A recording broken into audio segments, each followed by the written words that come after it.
Chapter 211. Moving on. In the end, Michael ended up taking a bath as well. He had asked the two youths about the cost of a bathhouse, and they mentioned that the most expensive one charged 20 copper coins per hour. Copper coins. This was the first time Michael had heard of this currency in the land of origin. However, it didn't surprise him. He had already suspected that there might be a currency lower than silver. And he was right. Not wanting to expose his ignorance, Michael carefully extracted more information from the two. There were 3 recognized currencies in the kingdom of Lionheart: copper coins, silver coins, and gold coins. The exchange rate was 100:1, meaning 100 copper coins equaled 1 silver coin, and 100 silver coins equaled 1 gold coin. When Michael learned this, he was delighted. He was rich. Even after spending some silver coins on a meal at that fancy restaurant and registering at the Hunter Guild, he still had more than 20 silver coins. That meant he had around 2,000 copper coins. To gauge the value of copper coins, he indirectly probed the two youths for more details. Basically, 10 copper coins were enough for a commoner to feed themselves if they were frugal. This meant 3 to 4 silver coins were enough for a commoner to survive for an entire year. Hearing this made Michael's lips twitch. He had spent that exact amount on a single meal back in the inner city. But his wealth didn't stop there. One must not forget that Mage Lian had also given him 10 gold coins. This was Michael's true wealth. Why? A single gold coin was equivalent to 100 silver coins, meaning his 10 gold coins were the same as 1,000 silver coins, or 100,000 copper coins. While this amount might not make him wealthy among nobles, compared to the commoners, Michael was rich. With this much money, he felt a slight disdain toward using a public bathhouse, even if it was likely to be empty at this time of day. When Ace mentioned inns also had private bathing areas, Michael immediately opted for that instead. In fact, the two had suggested they could bathe in the river while Michael waited, but he refused outright. Back on Aurora, he had always used clean, treated water for hygiene. Even public water sources there were safer than what these people used. Due to his condition back on Earth, he had never even dared to step into an ocean. And even those who did swim in large bodies of water often took another bath afterward. Though it wasn't him bathing in the river but the two youths, Michael felt he could offer more. Considering he was about to rely on them, why not treat it as their salary? Deciding to clean up properly, Michael took them to an inn and paid 2 silver coins for each of them to have a private bath. He was the first to finish, but even when he came out, the two were still inside. They hadn't used the opportunity to run away. This was something Michael had expected.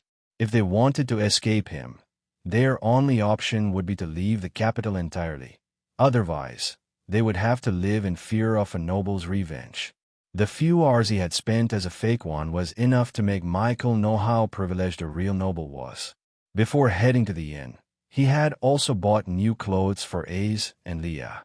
The outfits didn't make them look any less like commoners, but they certainly looked better than before. Leah was tall, surprisingly so, now that Michael could see him clearly.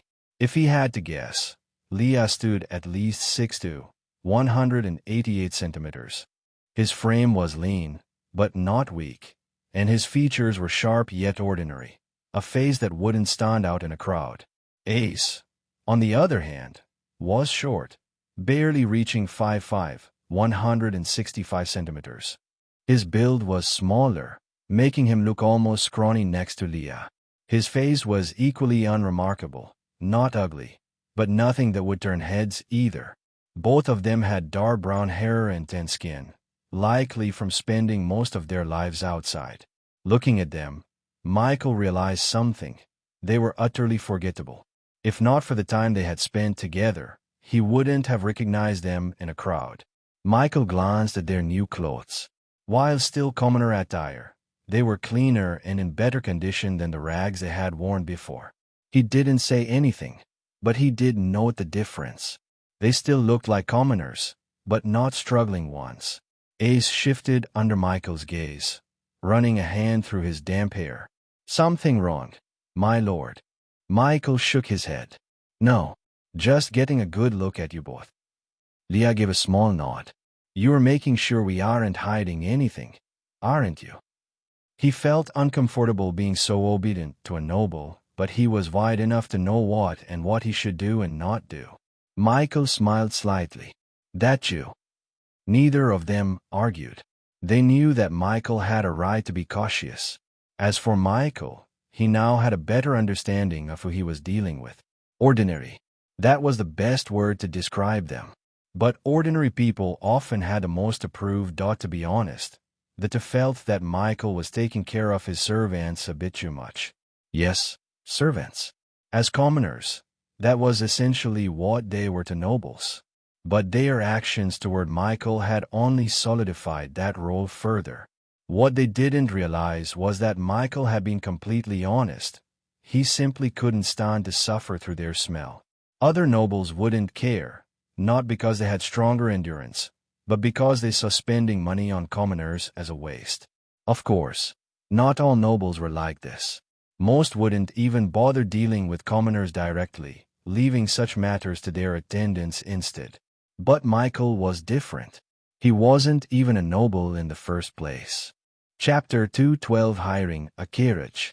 To be honest, Michael wondered why people's first impression of him was always that he was a noble. He wasn't a narcissist, but he knew he was quite good-looking, with sharp facial features enhanced by his striking green eyes. Advancing to rank, one seemed to have further refined his overall appearance.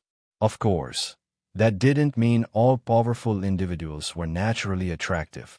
Some were simply lucky enough to get the better end of the deal. But did people assume he was a noble just because of his looks? Michael doubted it. If that were the case, this world would be ridiculously superficial. Among everyone he had encountered, Mage Lian was perhaps the only one whose misunderstanding Michael could fully understand. It was his power that had not only drawn Mage Lian to him but also kept them in contact. Michael still didn't know much about this world, but he was observant enough to recognize that a power like his wasn't something ordinary people possessed. It was the kind of strength that usually belonged to those with status, background, and proper foundations. In a way, it was no different from cultivation back on Earth. From this perspective, he could see why others might mistake him for nobility. But what about everyone else? Was he really so good-looking that it was impossible to believe he was a commoner? Michael would love to think that was the case, that he was just that attractive, but he was far too self-aware to entertain such a delusion. His looks could only take him so far, and certainly not to the level where his entire identity would be so greatly mistaken. Still, regardless of the real reason, Michael had more important things to focus on right now. The location marked here seems to be a village not far from the capital. Seems to be. Sorry, my lord. It is a village. So, do you know how to get there? With the map, I can try, but to be sure, we can also take a carriage, my lord. A carriage. This time, Leah, who had been silent throughout, finally spoke as the three of them wandered the streets of the outer city together. Keeping Michael's supposed status in mind, they made sure to walk a step behind him at all times. It would be better to also hire a few adventurers if possible, my lord. Leah suddenly spoke, drawing Michael's attention. The youth had been silent for a while, so his sudden words were quite attention-grabbing, especially considering what he had just suggested. Adventurers. Adventurers were individuals registered with the Adventurers Guild. Michael had already planned to join the guild after gaining more experience as a hunter, but hiring adventurers, that was new knowledge. He didn't respond immediately and instead let Leah continue. I'm not sure, but I've been hearing a lot of rumors that the roads leading to the capital are no longer as safe as they used to be. I've even seen a few merchants enter the Adventurers Guild to post escort tasks, hiring adventurers to protect their goods from being stolen or to avoid getting killed themselves. The atmosphere between them grew tense at the topic. Michael fell into deep thought. His current task from the Hunters Guild was to subjugate a bandit group that had been raiding trade routes near several villages. His job was simple: take them down, bring back evidence, and the guild would verify his completion before rewarding him. Speaking of rewards, now that Michael had a clearer understanding of the local currency, he realized just how significant it was. 200 silvers, 2 gold coins. Not only would he gain valuable experience points from dealing with the bandits, but the money itself was good. Do merchants usually use adventurers? Michael asked, shifting his gaze to Leah. Though the youth still seemed to hold some resentment toward him, perhaps realizing that resisting further would only make things worse, he remained obedient. Between the two, Michael still preferred Ace, who, at the very least, seemed to have better intentions. Well, robbing him wasn't exactly a good intention. Yes, my lord, Leah answered. Some wealthy merchants have their own private guards, people they've trained and employed personally. But for those who can't afford that, adventurers are their best option. Even merchants with guards still suffer from bandits, and with how things have been lately, more of them have been turning to adventurers for protection. Michael frowned slightly. Why did it sound like adventurers were just open hires? From the way Leah made it sound, they were practically mercenaries anyone could pay for the right price. Well, I'll understand more once I join. As for hiring adventurers, Michael dismissed the idea almost immediately. Would they be more capable than his undead? Highly doubtful. And even if they were, he wouldn't be able to afford those of that level. Besides, hiring adventurers would be like using a nuke just to cut a piece of bread. A complete waste. Michael figured Leah had only brought up adventurers because he knew they would be leaving the capital soon and was worried about the safety of himself and Ace, not about Michael, who held power over them. The three of them didn't speak any further and instead made their way to the area where they could hire a carriage. The carriage business in the capital was well organized, catering to both commoners and nobles. At the heart of the transportation network were the public carriages, which operated on fixed routes within the city and to nearby villages. These were the most affordable option, shared by multiple passengers, but they were also slow and often overcrowded. Drivers followed a schedule, departing only when enough people had boarded to make the trip profitable. For those with a bit more coin, rental carriages were available. These could be hired for specific routes, allowing for a more private and direct journey. Prices varied depending on the distance and the quality of the carriage, with sturdier ones being more expensive. Some rental services even offered armed escorts for an additional fee, especially for long-distance travel. Then there were the noble carriages, an entirely different class of transportation. Luxurious, well-maintained, and often bearing family crests. These were owned by aristocrats or rented by those wealthy enough to afford the prestige. They came with personal drivers, comfortable seating, and sometimes even magical enhancements to smooth out the ride. These were the carriages that always had the right-of-way on the streets, and few dared to block their path. Michael and his group arrived at a bustling square where various carriages and wagons were lined up, each with a driver calling out destinations. A wooden board displayed pricing for different destinations outside the capital, along with optional services like fast travel, routes that cost more but guaranteed quicker and safer passage. Some carriages were clearly reinforced, designed for longer, riskier journeys, while others were simple wooden wagons meant for farmers and traders. Michael scanned the options. Now, he just had to decide which one suited their needs. Michael's gaze swept across the square, evaluating the available carriages. The cheapest options were basic wooden wagons, shared rides with strangers. The more expensive ones were reinforced with iron plating, built for long distances and dangerous routes. He approached a sturdy-looking carriage, its wheels thick and reinforced. The driver, an older man with graying hair, eyed him cautiously before dipping his head in a respectful nod. "My lord, do you need a carriage?"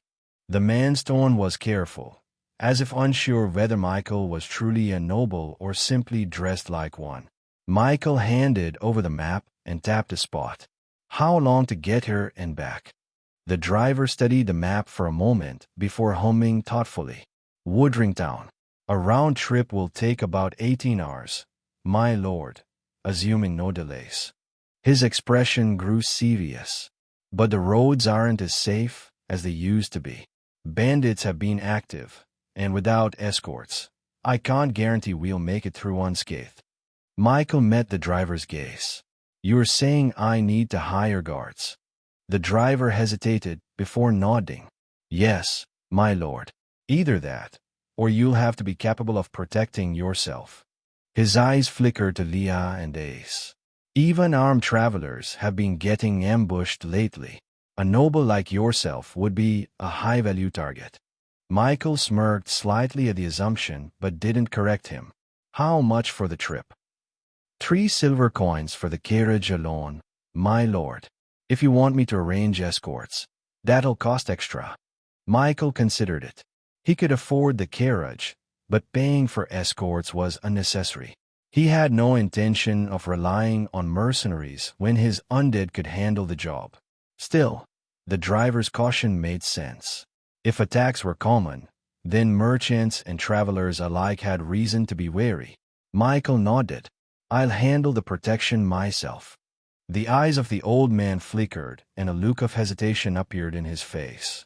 Behind him, Michael also noticed Ace and Leah had weird expressions on their faces.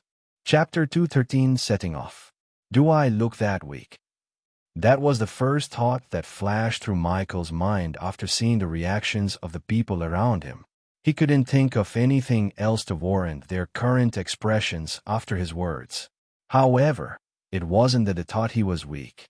On the contrary, Michael looked like someone capable of defending himself. Ace and Leah were perfect witnesses to this. His earlier display in the slums had already proven his strength. Their expressions weren't of doubt but something else entirely. Unpleasant memories had resurfaced in their minds, reminding them why they were in their current situation. As for the driver, he wasn't dismissing Michael's ability to fight. The youth carried himself with the grace and confidence of someone who knew his own strength.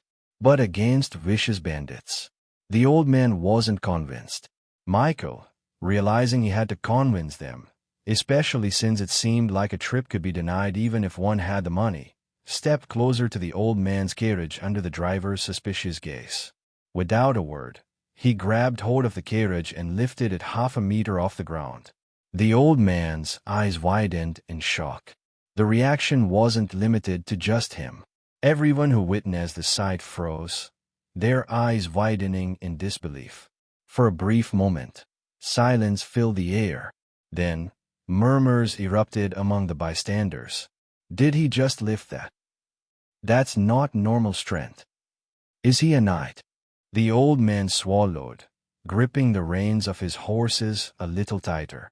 His earlier hesitation wavered, but his caution didn't fully disappear. Michael set the carriage down gently, dusting off his hands as if he hadn't just lifted an entire vehicle off the ground.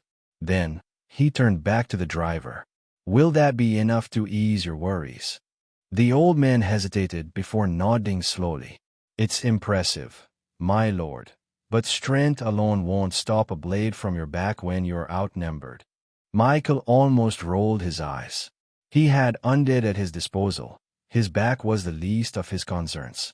However, to put the old man at ease, Michael addressed him directly. "Okay, I'll get a few guards." "All right." The old man's tense expression eased slightly, though he still seemed wary.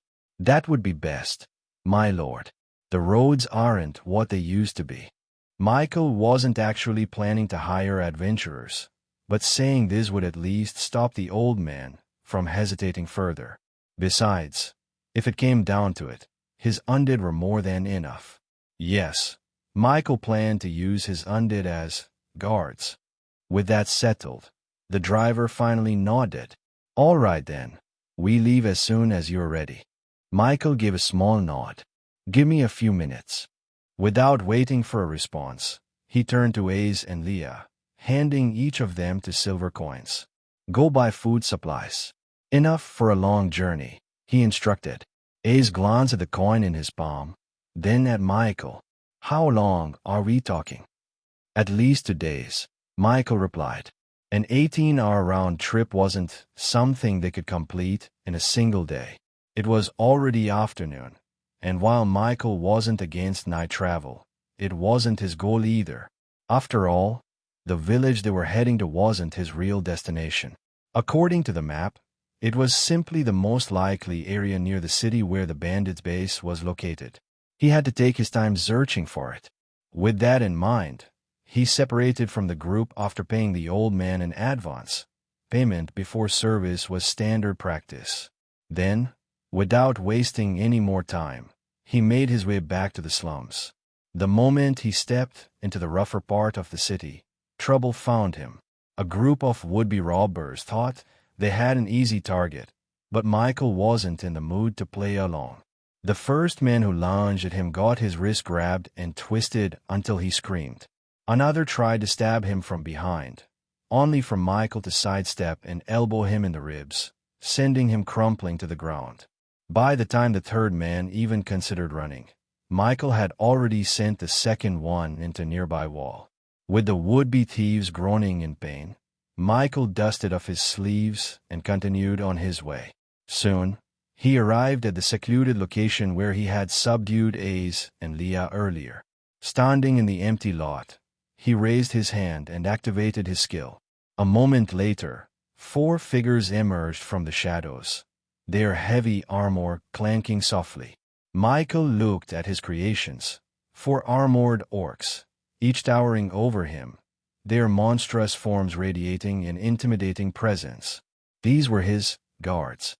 After the battle with the crack monsters in the real world, Michael had thoroughly cleaned all his undead.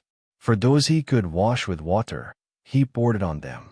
As for the ones requiring more delicate care, he handed them wipes and had them clean themselves.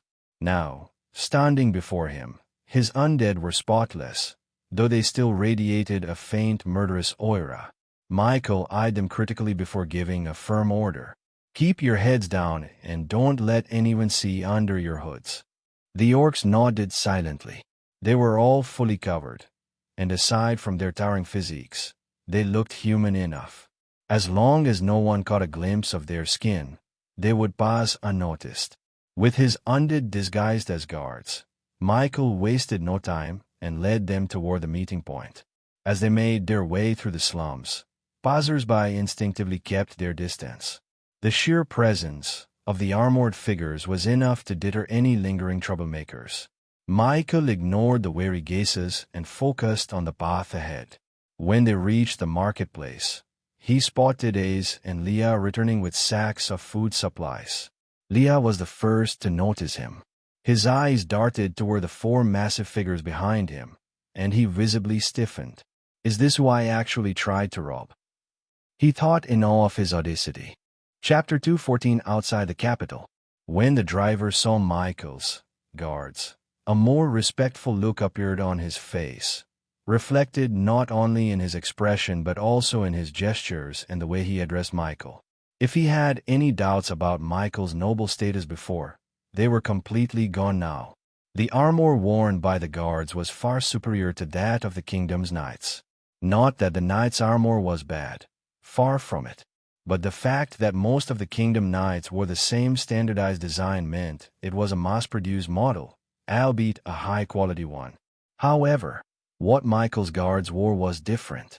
Their armor had an undeniable air of prestige. The craftsmanship, the detailing, it was something only powerful nobles could afford. Even among the nobility, wealth varied. There were poor nobles who could barely equip their personal guards. And then there were those whose retainers rivaled the elite warriors of the kingdom. And from what the driver could see, Michael belonged to the latter. Ace and Leah thought the same. They had already suspected Michael wasn't an ordinary person, but seeing the reactions of the people around them only reinforced that belief. Ace glanced at Leah, who gave him a subtle nod. Neither of them spoke, but the same unspoken thought passed between them. Who exactly had they gotten involved with? The only thought only filled them with fear, but they tried their best not to show it. Michael, noticing their expressions, turned to them. "How's the food situation?" he asked. Ace snapped out of his thoughts and quickly responded. "We got enough for today's, like you said. Bread, dried meat, some fruits, and a bit of cheese. Should last us if we ration properly." Leah added, "We also got some water and a few extra supplies, just in case." Michael nodded in approval. "Good. Load everything into the carriage. We'll be moving soon." Ace and Leah wasted no time, hurrying to secure their purchases. Meanwhile, Michael turned back to the driver. "Everything is set. We can leave now." The driver, now fully convinced of Michael's status, gave a respectful bow before climbing onto the driver's seat. "Understood, my lord. We'll depart immediately." With that, the journey began. The carriage rolled forward, its wheels creaking slightly as they left the marketplace behind and headed toward the city gates. Michael sat inside, arms crossed, while Ace and Leah kept quiet, their earlier thoughts lingering. Outside, his guards marched beside the carriage, their heavy footsteps steady and measured. Though they did not speak, their mere presence was enough to draw attention. As they made their way through the outer city, people couldn't help but take notice. Whispers spread among the crowd, eyes darting toward the carriage and its escorts. "Who could that be?" a merchant murmured, pausing mid-sale. "Those guards. Look at that armor," another person whispered. "Must be some noble from the inner city." Even the knights stationed at the city gate found themselves watching. Unlike common folk, they were trained to assess threats, and Michael's guards gave off a clear impression. These were not men to be trifled with. The lead knight, an older man with a grizzled beard, narrowed his eyes as he observed them. Stronger than the standard city guards, the knight silently admitted. Yet despite the curiosity, no one stopped them. The city gates weren't particularly strict when it came to nobles, and Michael's carriage, combined with the intimidating presence of his guards, was more than enough to deter unnecessary questioning. What was only weird was why the carriage was quite ordinary. With a final glance at the armored figures, the gate knights waved them through. Unlike Michael's secret concern that the knights might sense the oddity of his undead, specifically their lack of breath, all they could perceive was their hidden strength.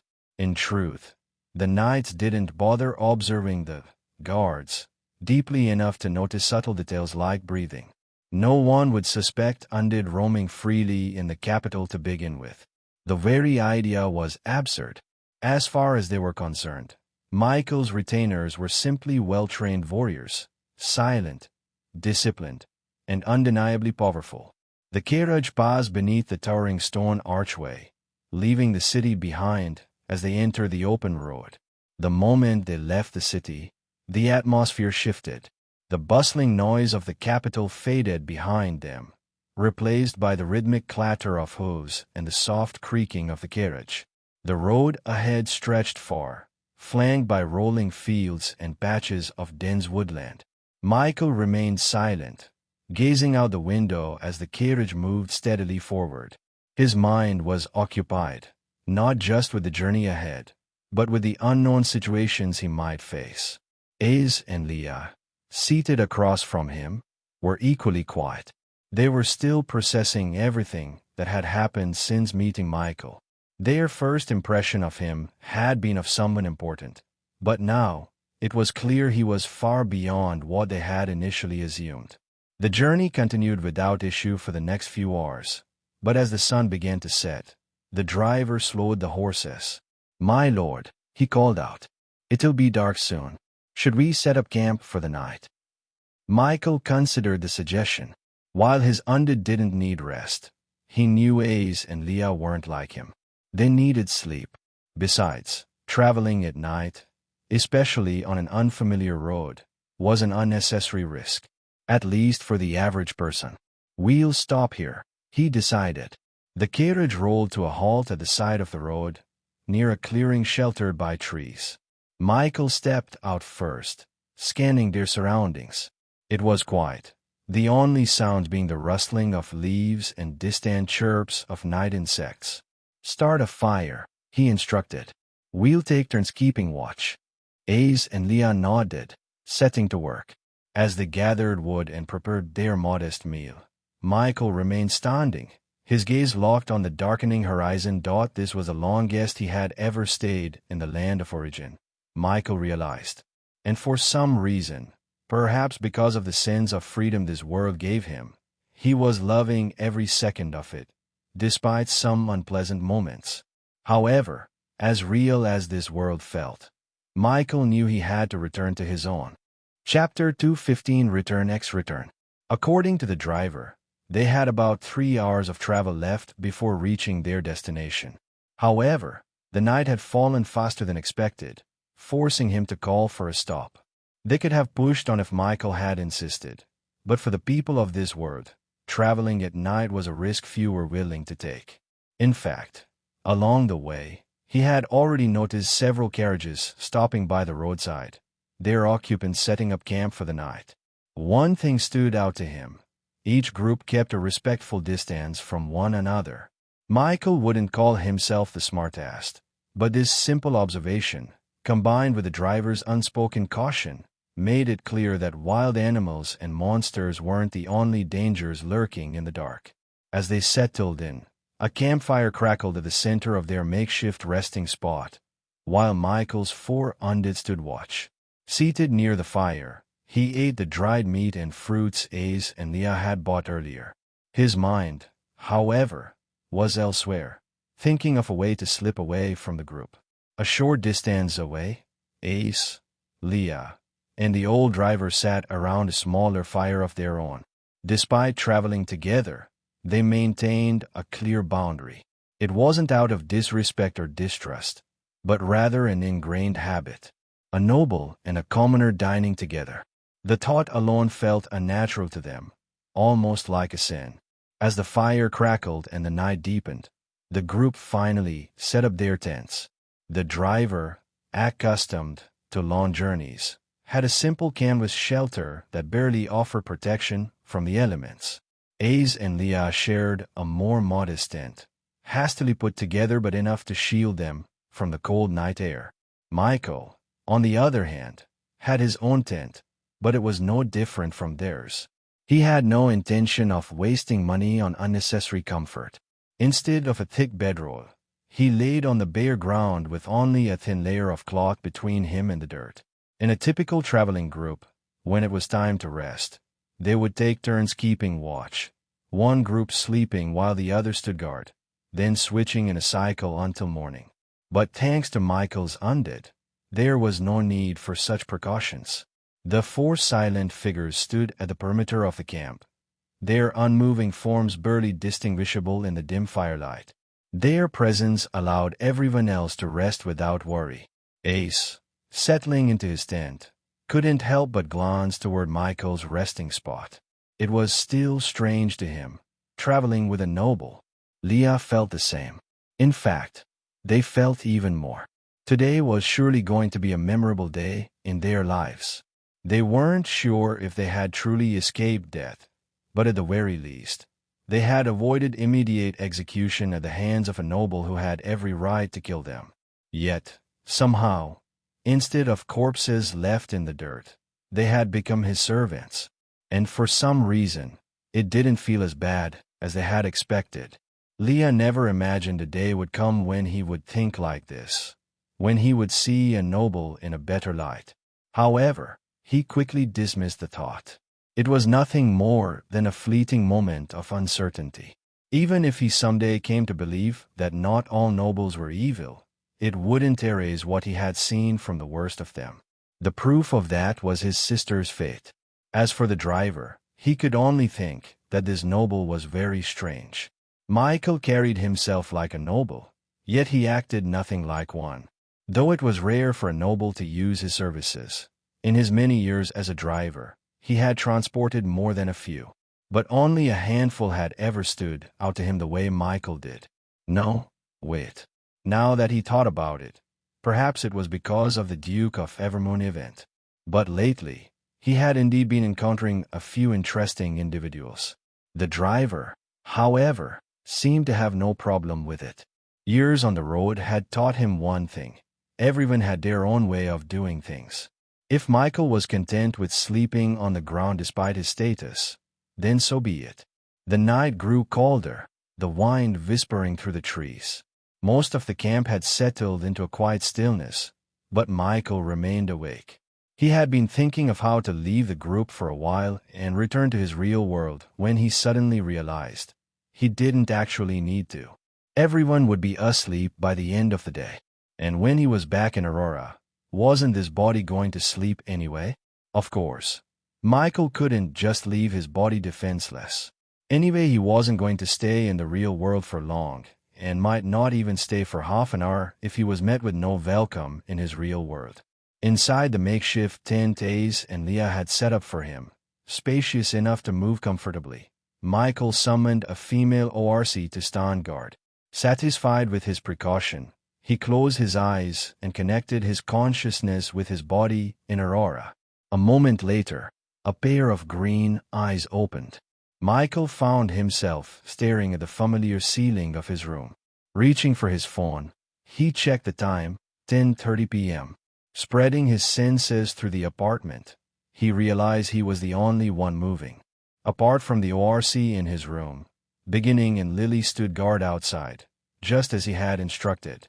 He had expected this, but it was still strange to process.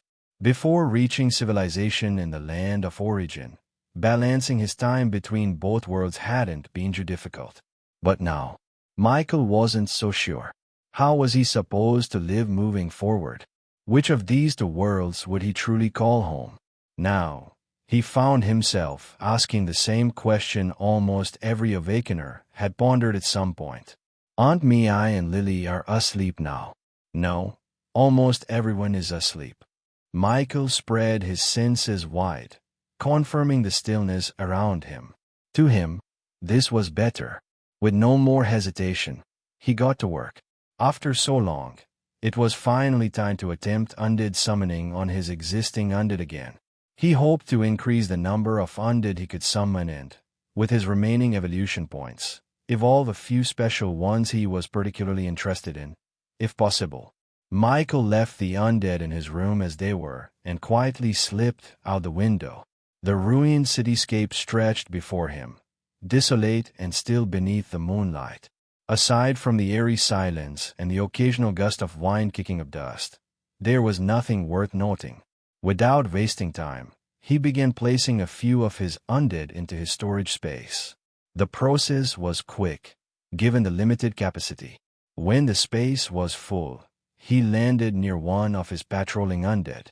"You, guard this place," Michael ordered. The undead didn't respond, but it didn't need to. He could feel the command take hold. Satisfied, he focused inward. A moment later, his consciousness shifted. The sounds of crackling fire and rustling leaves filled his ears as he opened his eyes in the land of origin. The transition was seamless, as if he had merely blinked. His ORC guardian still squatted in his tent. Michael sat up. He could tell from the silence that the others were asleep. His undead remained at their posts, standing motionless like statues around the camp. Without making a sound, Michael dismissed the undead within his tent, sending her back to the netherworld. The ORC vanished in an instant, leaving behind only a faint wisp of energy before fading completely. He sat still for a moment, listening. The distant crackle of the fire, the rustling of leaves in the night breeze, the faint breathing of Ace, Leah, and the driver in their respective tents. Satisfied that no one was awake, Michael slipped out of his tent. The cold night air brushed against his skin as he moved, his footsteps light against the dirt. The undead at the perimeter remained in place, their watchful presence ensuring the safety of the camp. If anyone woke up, they would assume he was still inside. Without hesitation, Michael disappeared from his position as he moved swiftly through the forest. He weaved between the trees, ensuring that he was far enough from camp before finally stopping in a secluded clearing. Only then did he release his undead. One by one, figures emerged, hulking forms stepping forward from the void. A dozen undead surrounded him now, their cold, lifeless gazes locked onto their master. After this, Michael summoned Lucky and his human undead mage. The former so it could guard him as he still had more undead to bring from Aurora, and the latter to free up space in his storage and also guard him. Chapter 2 1630 Undead.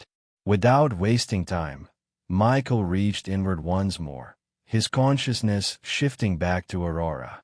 The transition was smooth, and when he opened his eyes again, he was back in his ruined estate. Without hesitation, he continued the process, placing more undead into his storage space before shifting back to the land of origin.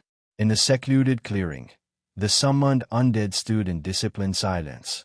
Michael swiftly released the stored undead, allowing them to take their places around him before vanishing once more. Back and forth he went, repeating the process with practiced efficiency. With each return to Aurora, he emptied his storage space and filled it again with more undead he had taken in haste from the everlong forest. Then, in the land of origin, he released them into the wilderness near his body. Time slipped away unnoticed. The only indication of its passage was the gradual increase in the number of undead standing in the clearing. After several cycles, Michael paused, taking a moment to assess his progress. He had transported all of the undead that had originally been stationed in the Everlong Forest before that monster incident. Michael was pleasantly surprised. He had expected some failure, or at the very least, a good amount of failure due to how scammy undead summoning was. Yet, the process had been smooth. Looking at the 30 undead under his command on his status screen, Michael couldn't help but smirk. It's probably because of the difference in power. Michael figured. It made sense. He was far above most of these undead in strength, and that difference likely played a huge role in why the process had gone so seamlessly. If he were trying to bind something closer to his level, or stronger, it would probably be a different story. Still, this was a good sign. Now, he only had 20 undead left that he couldn't summon and dismiss at will into the netherworld. This was far fewer than before, so Michael was quite pleased, though he couldn't ignore the mild annoyance that lingered. He had already attempted to bind these remaining undead 3 times, only to fail each time. Most of them were on the stronger end, so it wasn't exactly surprising that they resisted the summoning process. Still, it grated on him. Fortunately, the undead he was most interested in were already among those he could summon freely. Aside from the new undead type he had obtained from the chaos caused by the demonic supernaturals, his primary interest lay in the insects. Take the spectral ant, for example. If it was an actual race that existed in the world and not just a creation of his talent, then its background was bound to be interesting. Michael turned a glance at the undead and its skills. Ghostly camouflage, basic mastery, proficiency, 2.324%. The spectral ant can blend into its surroundings, becoming semi-transparent and significantly harder to detect visually. At basic mastery, it becomes almost invisible in dim or shaded environments for up to 15 seconds. However, the effect does not prevent detection by enemies with heightened senses or those trained to detect supernatural creatures. There is a 30-second cooldown after use. Of ghostly charge, basic mastery, proficiency, 3.03%. The spectral ant increases its speed by 40% for 8 seconds, allowing it to move in a sudden burst toward a target. After the charge, it suffers a 4-second slowdown, but the skill can be used again after a 20-second cooldown. Its skills were interesting, but what Michael truly liked about this particular undead was its strength. He had a strong suspicion that if this undead advanced to rank 1, even as a common rank creature, its strength wouldn't be any worse than his rare rank orcs when they had just advanced. Ants had a social structure, and if the spectral ant belonged to a race that functioned like normal ants, it wouldn't be considered special. That was precisely why Michael found it so intriguing. However, due to the nature of his talent, only being able to use it on dead creatures that became his undead, he might never be able to fully experiment with this race. For example, what would happen if he revived a ghost and queen that the spectral ant evolved from?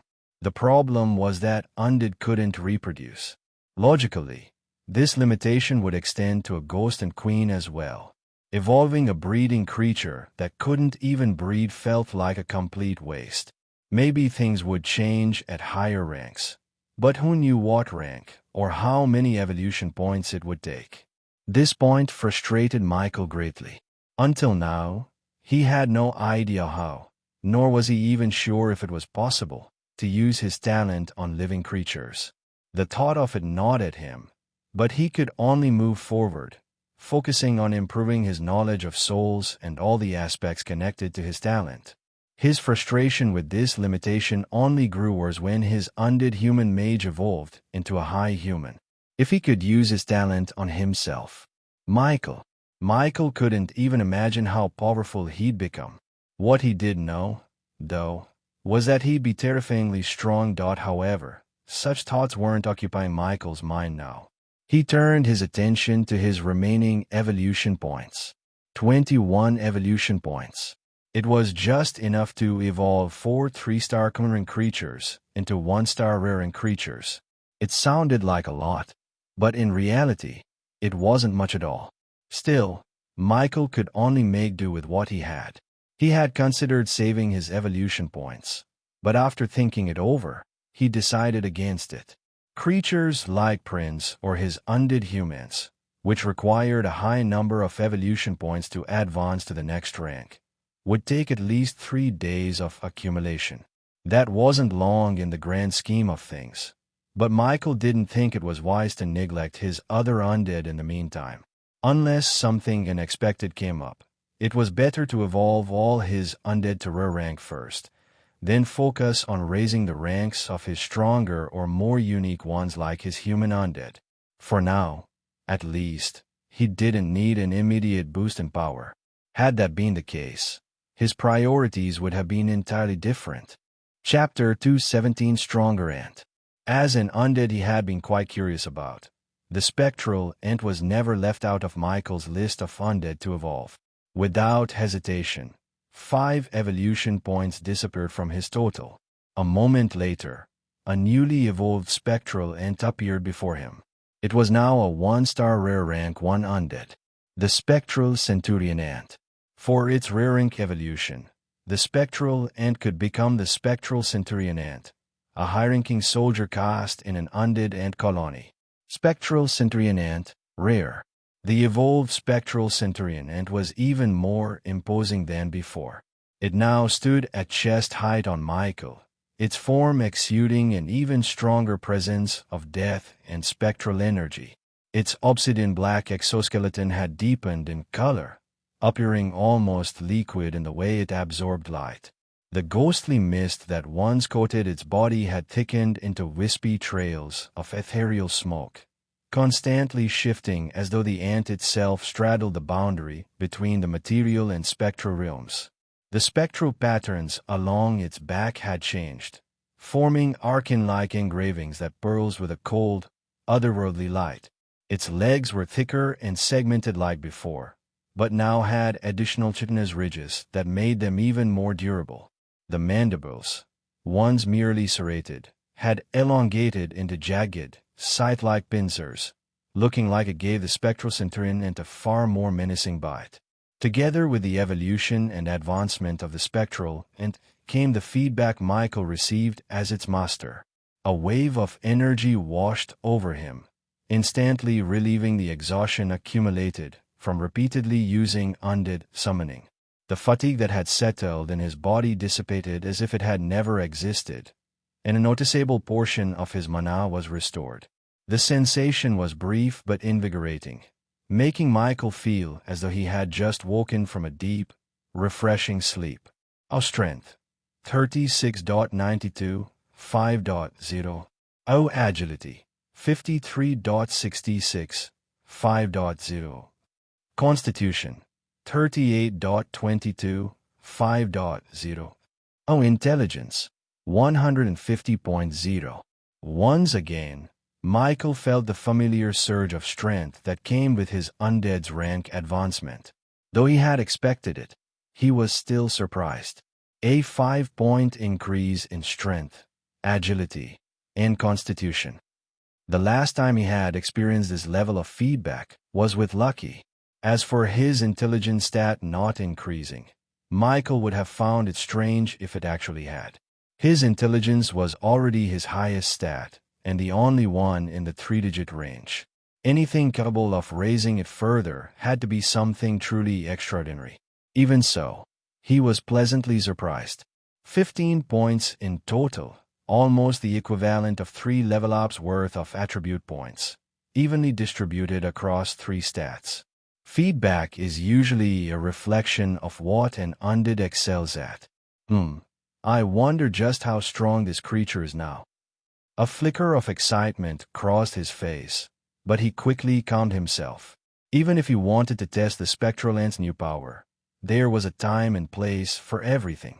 Refocusing, Michael turned his attention back to the Ant's skill set. Thanks to its advancement and evolution, not only had its old skills gained higher mastery, but it had also acquired a new skill. And to Michael's surprise, it was one he was already familiar with. Berserk, basic mastery, proficiency, 0.9%.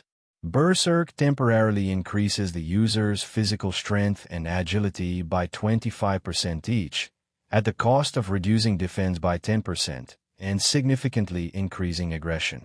Stamina is rapidly drained when skill is active, a skill Michael recognized as useful at any time, and thanks to the nature of his undead, practically a cheat code.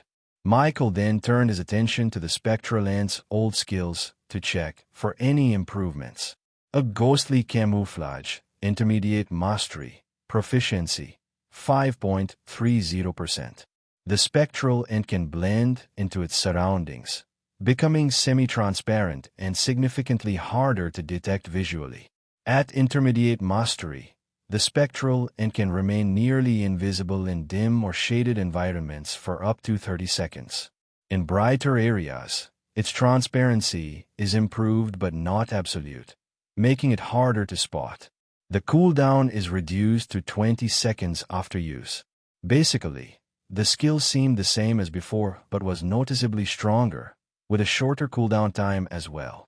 However, Michael was curious about how effective it truly was, so he immediately had the Spectral Ant use it on him.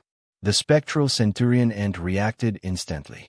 A faint shimmer rippled across its body, and in the next moment, it all but vanished.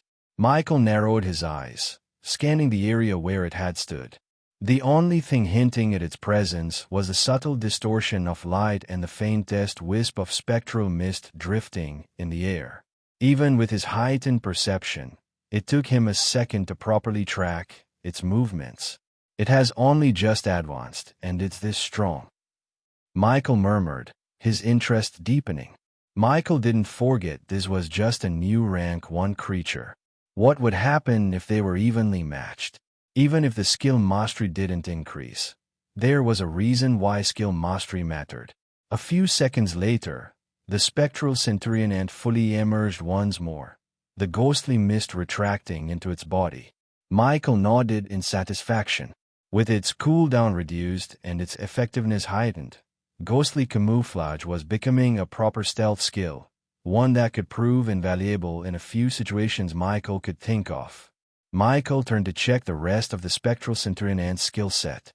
Ghostly Charge, intermediate mastery, proficiency, 5.12%.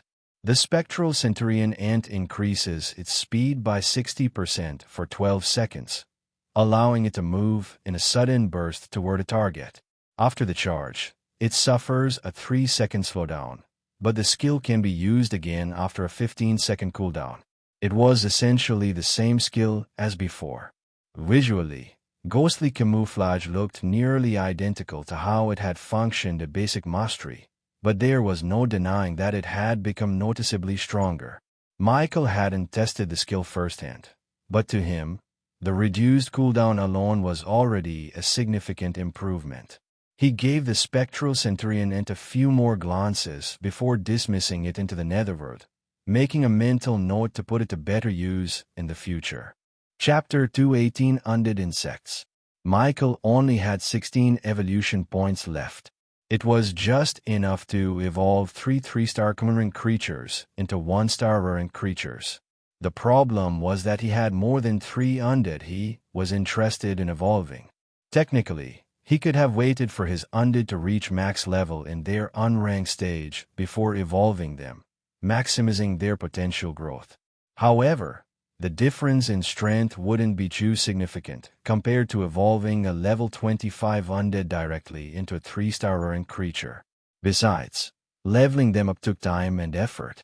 If he wanted to go down that route, it was better to do it at a stage where the undead were already useful. Take his illusion-using undead, for example.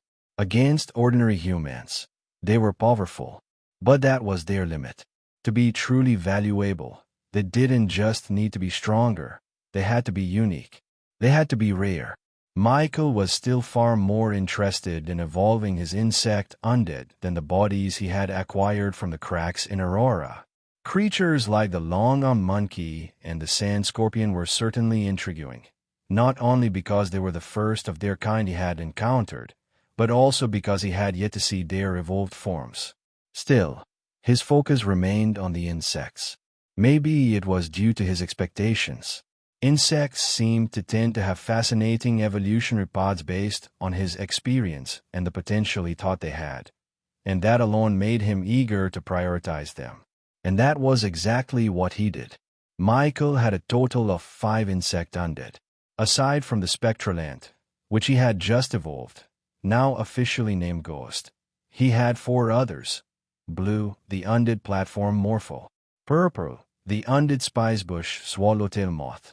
The undead shadow mantis. The undead armored cricket. Now, he had to choose 3 out of these 4 to evolve. One of them would have to wait until next time. As Michael pondered, he gathered all 4 undead in front of him and carefully observed them. For those that could alter their size, he had them return to their normal forms. The first was Blue. The undead phantomorpho was an ethereal creature with transparent wings that shimmer in pale blue hues, resting delicately at its sides.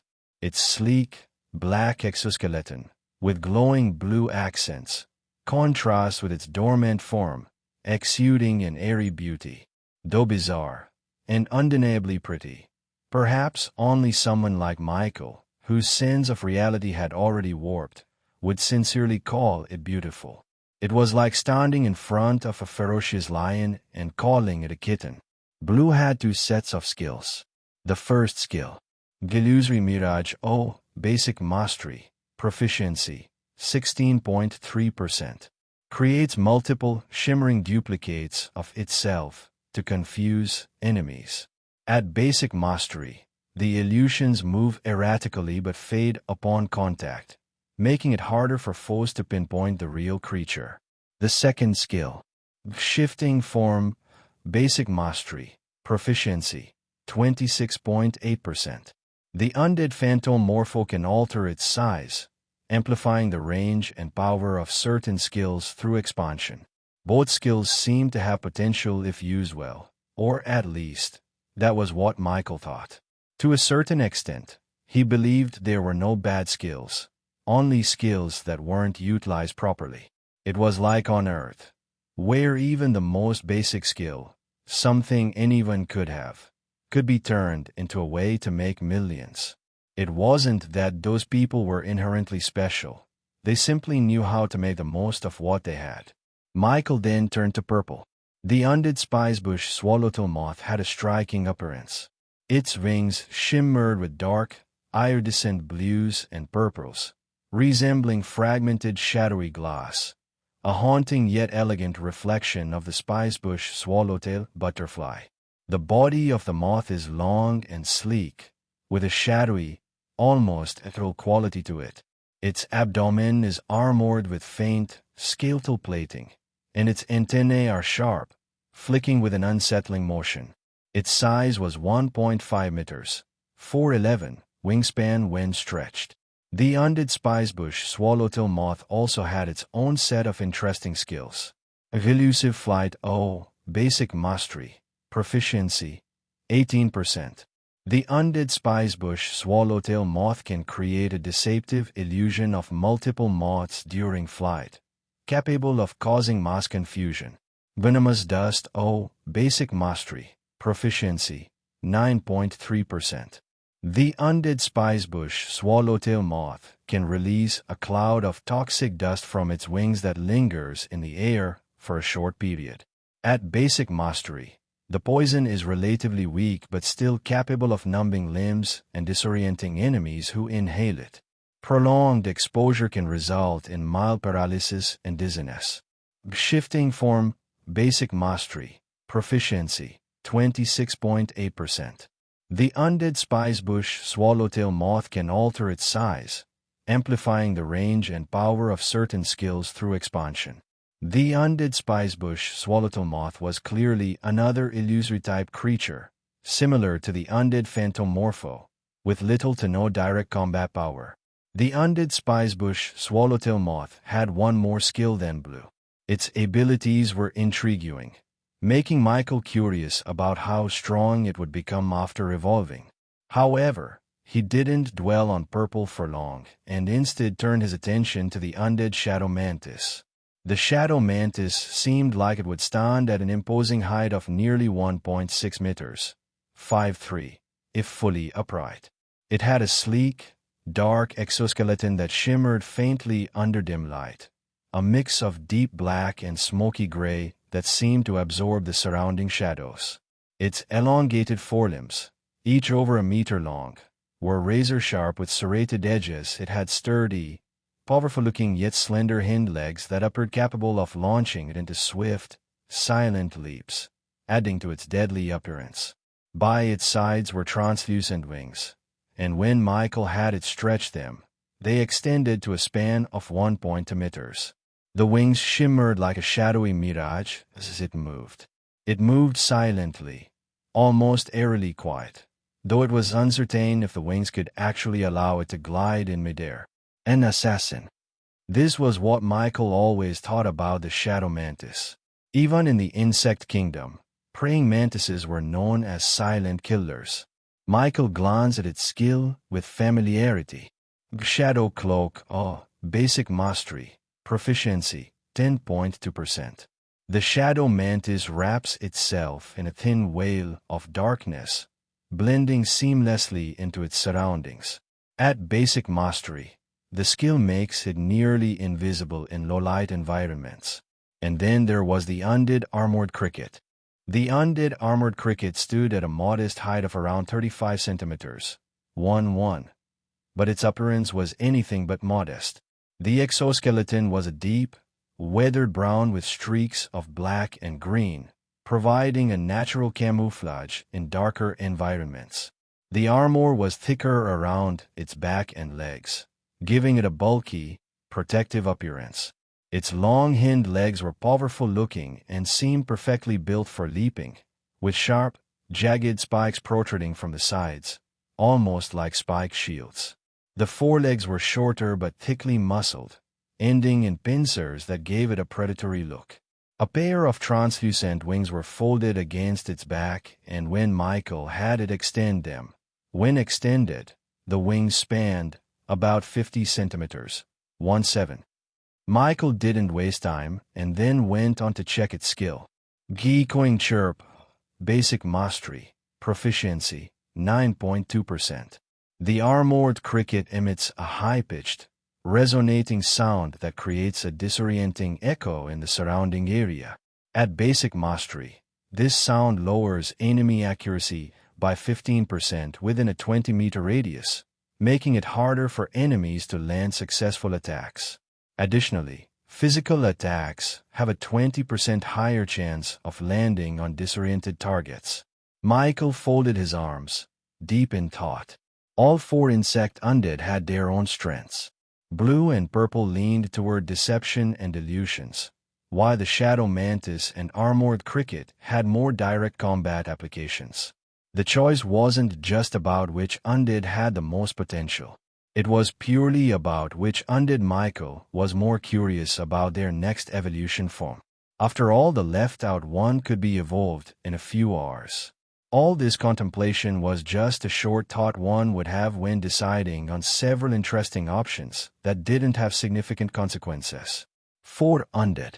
Blue's illusory abilities were undeniably useful, but purple had similar traits while also possessing venomous dust, giving it an additional edge.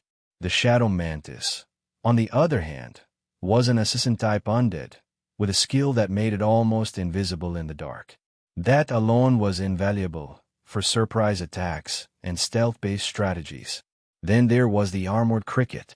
Its skill, echoing chirp, could disorient enemies and make physical attacks more effective, something that could benefit all his undead in battle. Michael exhaled, his decision clear. Blue would have to weigh between blue and purple. If one were to judge purely based on their status, purple would likely appear more interesting at first glance. The decision wasn't difficult for Michael. Unlike Lucky and Prince, he didn't have a strong emotional attachment to these two. If he had to choose between Prince and Lucky, it would have been a much harder choice. But between blue and purple, purple had the edge. Chapter 219 New Location. There was no need to discuss his decision with his undead. With their current intelligence, they wouldn't understand him anyway. Michael conveniently dismissed Blue to the Netherworld, along with any other undead that could be sent there, except for Lucky and the High Human Mage. Though he planned to evolve his undead soon, he wasn't in a rush. Since leaving the site where Ace and Leah were, hours had passed. It would soon be dawn in both of his worlds. Before it was too late, Michael wanted to transport the few undead that couldn't be unsummoned back to the real world while Lucky and the High Human Mage stood guard. With a plan in mind, he didn't waste time executing it. What he hadn't expected, however, was that just as he finished transporting his undead back to his community and returned to his room, a knock came from his door. Michael, who was just about to sit down after quietly closing the window, paused. "Are you awake, Michael?" A soft voice came from the other side. It was Aunt Mia. Mentally exhausted, Michael wasn't as alert as usual and hadn't sensed her approach immediately. He glanced at the undead ORC stationed in his room and dismissed her, though he would have to summon her again later to guard him, making the action seem wasteful. His mana in this world was nearly full. On a normal day, he wouldn't worry about such small expenditures, so he couldn't be bothered now either. "Come in, Aunt Mia," he said. His voice was soft, yet it seemed to travel far and nowhere at the same time, reaching Aunt Mia's ears clearly. Aunt Mia had just woken up and was still sleepy. Even with the help of the 2 summons her nephew had given her, making life undeniably easier, things were still stressful. Not physically, per se, but mentally, it was a lot. Unfortunately, everyone around her was likely feeling the same way. Even if she wanted to share her thoughts, something she rarely did, she couldn't. Michael had given her a task, and after he convinced her, and after everything she had seen and come to understand, she took it seriously. He wanted them to move out, for their own benefit. Putting everything else aside, Woodstone City wasn't exactly an ideal place to live now. It had only been 2 days since the chaos, yet the significance of what had happened had already revealed a lot to those who understood the situation. For one, she realized that big cities weren't just big because of their economy, technological advancements, or social development. The supernatural world played a major role, and it made sense. Look at Michael. People always said that becoming a supernatural was a path to wealth, but few understood how it actually worked. Yet in less than 2 weeks since awakening, her nephew could send her million like it was nothing. She was wise enough to know that Michael was probably special even among supernaturals. As an adult, she understood that true equality didn't exist, but that didn't change the reality in front of her. Why would someone with so much money not want to enjoy it? Of course, bigger cities would be more appealing than backward ones. To a certain extent, she was right. But she was also wrong. Cracks were the foundation that determined the quality of a location in Aurora. That wasn't to say cities couldn't be big without high-level cracks. It wasn't uncommon. And yes, the quality of supernaturals in those cities wouldn't necessarily be bad. After all, aside from the Federation working behind the scenes to manipulate things, how many rich people wouldn't want to enjoy their wealth? Sometimes, location itself was a luxury. However, the current situation left Aunt Mia feeling conflicted. Every family hoped their children would be talented in cultivation, and having an awakener among them was seen as a blessing. When Michael first awakened, it was the best news she had ever received. It still was, but after everything she had witnessed these past few days, she had come to understand that not everything was sunshine and prosperity. Sometimes, gaining something meant sacrificing something else. She could feel it, her family and Michael growing a little more distant day by day. It wasn't that their relationship was turning bad, but things were changing. She was happy for everything that had happened to Michael, yet at the same time, she felt a quiet sadness. "Come in, Aunt Mia," came a familiar voice from the other side of the door. Instantly, she became a bit more awake. After a brief hesitation, she softly opened the door. Inside, Michael sat, his posture relaxed but his gaze sharp despite the exhaustion in his expression. The dim lighting in the room cast soft shadows on his face, making him look more mature than his years. Aunt Mia stepped inside, closing the door behind her. Aunt Mia sat down at the edge of his bed. She hesitated for a moment before speaking. "You've been busy. More than usual." Michael nodded. It wasn't as if he could deny it. Still, he felt he should say something. It seemed like it wasn't just him adapting to his new reality and the changes that came with it. His family was due. But before he could speak, Aunt Mia beat him to it. "There's no need to explain," she said gently, offering a small smile. "I know you're busy." She paused, studying his face. Even without him saying anything, she could tell he was tired. Not just physically, but mentally. "I just hope you're taking care of yourself," she continued. "No matter how strong you become, you are still you. So be careful, Michael. Be safe." Michael didn't respond right away. For a moment, silence stretched between them. Then, he exhaled softly. "I will," he said, his voice steady. "I promise." Aunt Mia nodded, satisfied, but the worry in her eyes didn't fade completely. However, she hadn't forgotten the real reason she came to see Michael. Now that she had the chance to talk to him before he got busy with that other world, the one they said Awakeners had access to, it was better to settle some things now. "I found a new location for us to move to," Aunt Mia revealed. Chapter 220, A Place to Move to. Michael loved his family. This much he knew. However, even he could feel the growing distance between them, and there was nothing he could do about it, except ensure they were well taken care of. The first step was making sure money was the least of their concerns. A similarity between the common people of Aurora and those of Earth was that 90% of their problems stemmed from a lack of money. Before Michael awakened, that had been their family's reality, but he believed that would no longer be the case. Now, aside from cultivating power, the most important issue for his family in a world like this was safety. That was one reason he had pushed for them to move to a better environment. However, due to his activities, he had left the task almost entirely to Aunt Mia. He hadn't expected a response this soon. It hadn't been long since she had taken on the task, so the speed of her response caught him off guard. "Where's the place?" Aunt Mia? Michael asked with interest. Like you requested, it's a big city, way bigger than Woodstone. She paused before adding, but there's an issue. An issue? Michael frowned. What happened to our city? Aunt Mia hesitated. It happened to some other cities too. So?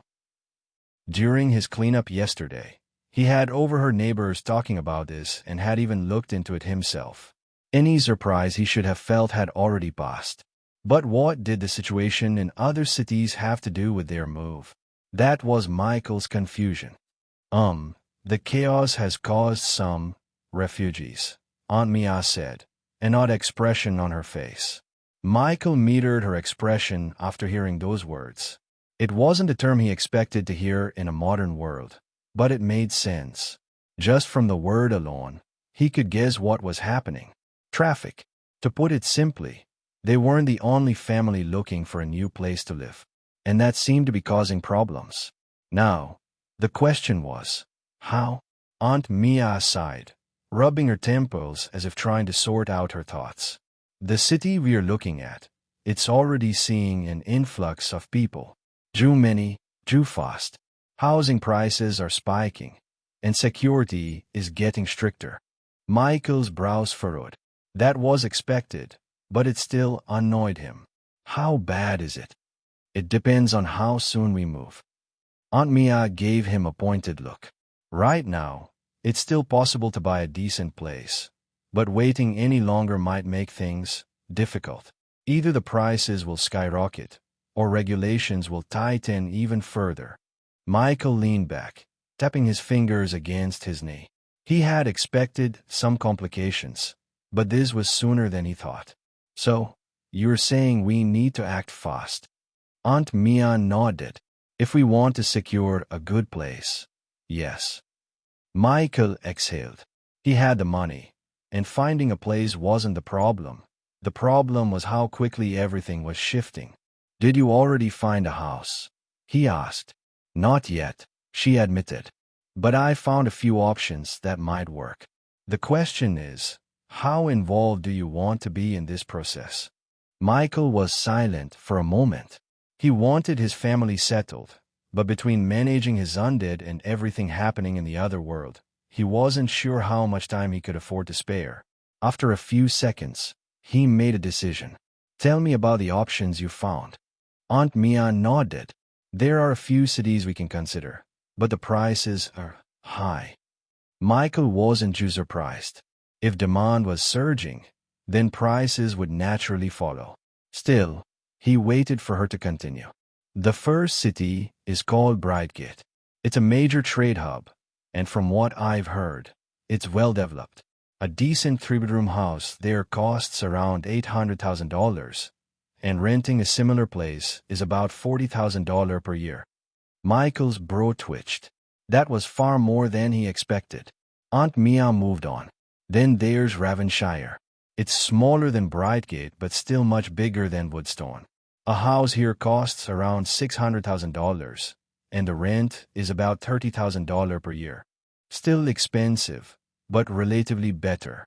The last city I found is called Ironvale.